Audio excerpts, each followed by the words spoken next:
A Luddite is someone who opposes a new technology, especially when it disrupts our current way of life and changes a lot. Think about this. There was a period of time when the first human discovered fire, and most of his caveman friends, whoever this first guy who created fire was, probably resisted that new form of technology and said that was wrong and it was dangerous and it was something that should be feared in most aspects of life. Then you have an agricultural revolution where I bet that most people said that this is not the right way of life. We hunt and we do these things. We should not be artificially growing our own food. Then initially, everybody resisted the wheel. They wanted to stick to horseback or donkey riding, and it was an unnatural way for the wheel to start to build cars and wagons and all these things to transport things at a better rate. Every single time throughout this, there is going to be a group of people that resist change. You first had manufacturing jobs coming and replacing our agricultural jobs. Those people resisted change. And then you had the office jobs. We had this big white collar boom because of the technology and the internet, which allowed people to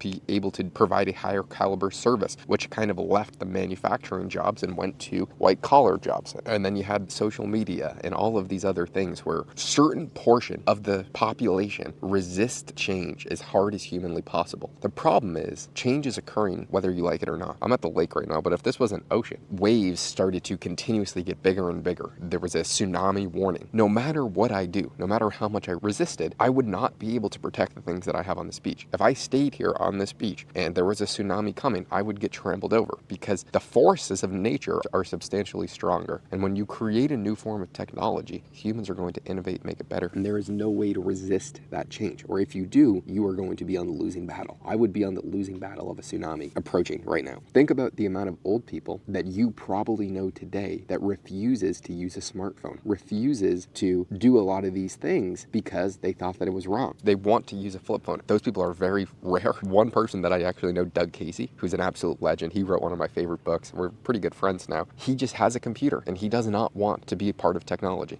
which is okay. He's already rich. He's already made all his money. But most people are not. And AI is similar now, where the Luddites are resisting change to the highest degree possible and hoping and praying that it doesn't impact them. The same people that in Detroit, when all the manufacturing jobs left, led to one of the worst economic depressions in Detroit in human history. People were resisting the change and the trend. And the thing is, you can be aware of this and still not like it. I don't necessarily love AI. You damn well believe that I'm utilizing it in my business in every single degree possible and trying to adapt and stay on top of trends and hire people and learn it myself and learn how to make AI agents to the highest degree possible because I understand how important it is. The trend is here. If you do not like it, that is fine, but it doesn't matter because the world will change without you and you will get left behind. That is Darwin's fittest of survival. And with every new form of technology, there is a group of people that will always resist the change. When I'm in Arizona, I spend most of my year there. They have self-driving cars. Cars just come up and pick you up like Uber, but there's no people inside. That is going to be everywhere. It's going to be substantially more difficult in some of these weird roads like Massachusetts where I am right now, or especially where I'll be for the summer, Medellin, Colombia. That is the trend. And if you resist it, it is only going to hurt you. And there will probably be a period of time when 30, 40 years from now, another new technology, at first I'm going to be hesitant of. Who knows what it is? It could be self-driving planes or teleportation or something that would take us to space or explore the ocean. It's going to say, oh, this is scary. Well, change is always going to be scary, but you have to open it, at least understand that you cannot do anything about it.